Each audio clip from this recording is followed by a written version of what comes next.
Germany launched Operation Barbarossa and advanced deep into the Soviet Union. Stalin had not expected that Germany would attack his country. So what about the Soviet preparations for a possible German attack in 1941? Were there any preparations at all? And if there were preparations, what kind of preparations? Well, that's what we're going to talk about in this video. In this video, we're going to talk about the history of the Red Army in the interwar years. Stay tuned. Hey, good to have you back on the channel. And if you're new, my name is Stefan. I'm a history teacher from the Netherlands, and I'm hustling history for you. And if you liked it, then please consider subscribing and hit that notification bell so you will become part of the hustle. Let's start. To explain the Soviet preparations for a war with Germany, we need to look at how the Red Army developed in the years after the Russian Civil War. The Russian Civil War followed after the Russian Revolution of 1917, where the Bolsheviks seized power in October or November, depending how you look at it, and came in a civil war against, well, basically everybody. They did proclaim victory and establish the Soviet Union in 1922. The Civil War was a formative experience for the newly established Red Army. This army was led by Leon Trotsky, who used railroads to wage a so-called echelon war, where forces were shifted by railroad to the fronts that were threatened. It was a unique type of warfare where mobility was of the utmost importance, and formed a stark contrast to the trench warfare the world had witnessed in the prior years during the First World War. After the Russian Civil War, a demobilization followed, and this left the Red Army with 562,000 men, which was 1/10 of its original size during the Civil War. In the interwar years, the Red Army did experiment with new weaponry, and they did this with no other than exactly the Germans. In the interwar years, German observers and officers went to the Soviet Union to train and to develop new weaponry, because this was forbidden by the Treaty of Versailles to do in their own country. Key figure was the Russian commander Mikhail Tukhachevsky, who developed the Deep Operation Doctrine. Continuing the operational art doctrine, this tactic came down to deep operations in enemy territory with the help of tanks and aircraft.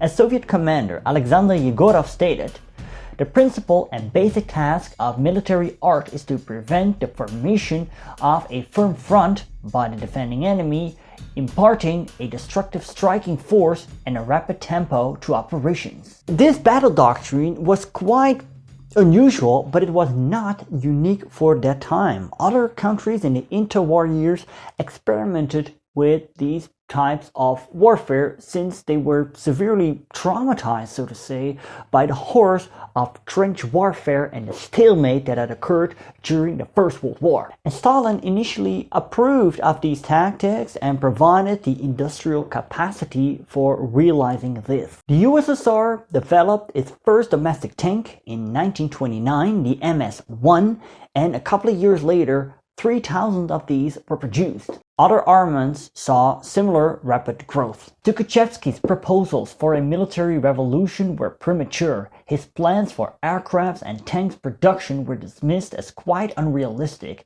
His independent mind and authoritarian leadership earned him political enemies. Stalin accused him of red militarism and hinted that the idea smacked of economic ruin and counter-revolutionary sabotage. Nonetheless, the core of Tukhachevsky's reforms survived. The reforms of Frunze and Tukhachevsky supplied a more professional armed force. Standards of training and equipment were raised. The officers were given status more consistent with their function, but the force was still primitively armed and poorly supplied, with an unsatisfactory level of morale. Now, what is interesting when I've studied this is that different historians have different views towards the Red Army in the interwar years. For example, Richard Overy, he emphasized the shortcomings of the Red Army, but David Glantz, on the other side, says this: "In the mid-1930s, the Soviet Union led the world in production, planning and fielding of mechanized forces. Furthermore, he states, In short, had the Germans and Soviets fought in the mid-1930s, the Red Army would have had a considerable advantage over its opponent. What both historians do agree on were the horrific results of the Purges. The Stalinist Purges kicked off in 1934, where potential competitors for the regime were eliminated. Countless of enemies, or mostly alleged enemies of the state, were tried, executed, or deported to the gulags in the eastern parts of the Soviet Union.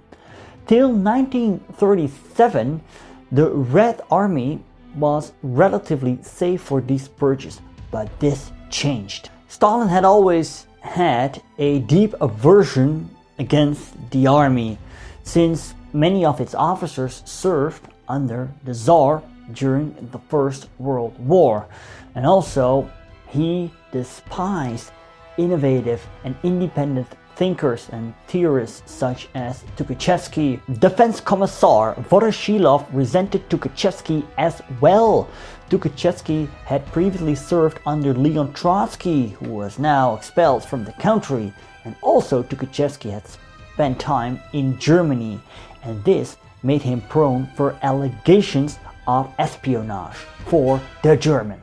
In May 1937, Tukhachevsky was arrested, and in the following month, after a show trial, he and 6 others were executed, and this kicked off the purge in the Red Army. In the years leading up to the German invasion, 30,000 of the 80,000 Red Army officers were either imprisoned or executed.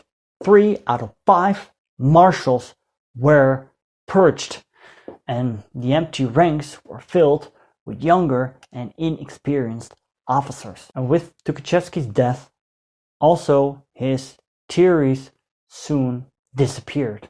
During the Spanish Civil War, both Germany and the Soviet Union were opposing one another by supporting the different sides as proxies, so to say. During this conflict, the Soviets suffered multiple setbacks. The Soviet tank armor was too light, and therefore once isolated they became easy targets. This was also because they were manned by improved crew teams that weren't able to communicate effectively with the Spanish-speaking infantry. Overall, the Spanish Civil War proved that the Soviet mechanized concepts had regressed to a far more primitive level than it was in 1936. Based on the experiences of the Spanish Civil War, it was decided to disband the separate tank corps and divide the armor over the infantry units. Another test was the border war with Japan, fought in the Far East at Lake Khasan and Khalkhin Gol. In 1938, the Eastern Soviet forces fought at Lake Khasan against Japan, resulting in the loss of hundreds on each side. A heavier battle followed the next year at Khalkhin Gol at the border of Communist Mongolia with the Japanese puppet state of Manchukuo. The Japanese were defeated in this undeclared border war was over.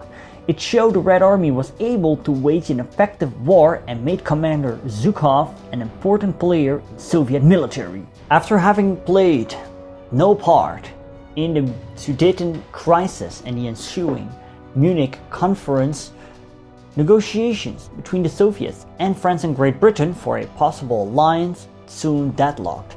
However, Germany approached the Soviet Union for a non-aggression pact, and this pact became known as the Molotov-Ribbentrop Pact, named after both ministers of foreign affairs, Vyacheslav Molotov and Joachim von Ribbentrop. It was decided that the Soviets would have a free hand in Eastern Europe and could also grab Finland. The Molotov-Ribbentrop Pact was signed in August 1939. It was agreed that both totalitarian states would not attack one another, and also treaty agreements were made. Then there was also the secret protocol that gave Stalin a free hand in Eastern Europe, and this plan was set in motion on the 1st of September when the Germans invaded Poland from the west. On the 5th of September, 1 million factory workers from the Soviet Union were drafted into the Red Army, which resulted in a severe downfall of production. 1.5 weeks later, the Red Army advanced into Poland via the East to asserted claims that were agreed upon in the Molotov-Ribbentrop Pact. Logistics were poorly organized. However, the Second Polish Republic was succumbing by the German war machine, and thus the Soviets were able to take the eastern part of Poland, suffering 1,000 deadly casualties and 2,000 wounded. The Soviets annexed the east of Poland, and later this also happened with the Baltics, North Bukovina and Bessarabia. This all happened without much violence. I mean, there was violence after it, once they occupied it, to the inhabitants, but not when they were taking it. Yet the Winter War between the Soviets and Finland was a painful memory of how ineffective the Red Army was. During their war against Finland, the Red Army suffered between 50 and 150,000 casualties. Finland was not able to stop the Soviets, but when they sued for peace, they only had to cede several territories to the Soviets and were never fully occupied. After the failures in Finland, the army underwent re-examination and reforms. The influence of political officers was reduced and military officers gained more authority. Several commanders, like Voroshilov, were relegated. And this reopened the way for mechanized warfare, which was strengthened by the German victories in the Low Countries and France. On the 6th of July 1940, the Council of Ministers authorized creation of 8 new mechanized corps. These formations were much larger than previously so-called corps, each one consisting of 2 tank and 1 motorized rifle divisions of a total of 1,031 tanks and 36,080 troops. In February 1941, the War Commissariat decided to activate 21 additional mechanized corps for a total of 29. Additional separate tank and motorized rifle divisions were also authorized. War games were held in January 1941 in Moscow to play out several scenarios if a German attack on the Soviet Union would take place. But by this time, the Red Army was in disarray. The Purges had caused a lack of officers, and the empty ranks were filled by inexperienced officers who did not had the courage to innovate out of fear of being purged, and they rather applied textbook methods. Furthermore, the old Soviet defense line that existed near the border of pre-war Poland, that one was dismantled to create 20 new fortified regions on the new Soviet-German border. Its frontal posts were insufficiently manned out of fear of provoking the German army to attack. And the problems the Germans faced when they advanced further and further into the Soviet Union, these problems also the Red Army faced before the attack. The supply lines between Moscow and the frontal post were simply too long, and the logistics were very poorly organized. The whole concept of deep operations was simply not possible because the army was in such disarray. The Soviet commanders anticipated that if the Germans would attack, they would stop the Germans at the border and then carry the war on German territory. However, because of the poor command and logistical issues, the whole concept of deep operations simply was not possible. Now, some people, they interpret this idea that the Soviets wanted to launch a preemptive strike against Germany before the Germans attacked in Operation Barbarossa, but there's no proof of that. As tensions increased in 1941, Zhukov did try to persuade Stalin to launch a preemptive strike against Germany. This was a risky and expensive gamble Stalin was not willing to take. Stalin assumed that if the Germans would attack, they would attack via the south, because he thought that Hitler wanted to gain the economic resources of the Soviet Union. He actually was very right about Hitler, but not about the main attack, because the main attack came via the north. Soviet forces were poorly arrayed, trained and equipped, and the Soviet political leadership was paralyzed by its fixation on maintaining peace, at least until 1942. Hope clouded reality, and both the Red Army and the Soviet people would pay the price. Thanks to my patrons you see on screen, and a special thanks to Henry Clarkson Wombat Cookie. If you want to support me, please go to the link I offer you right here. If you want to know more about the end of the Eastern Front, you can click right here. Do not forget to like, to comment, to share, Facebook, Reddit, Twitter. Thank you so much for watching. Subscribe. See you later.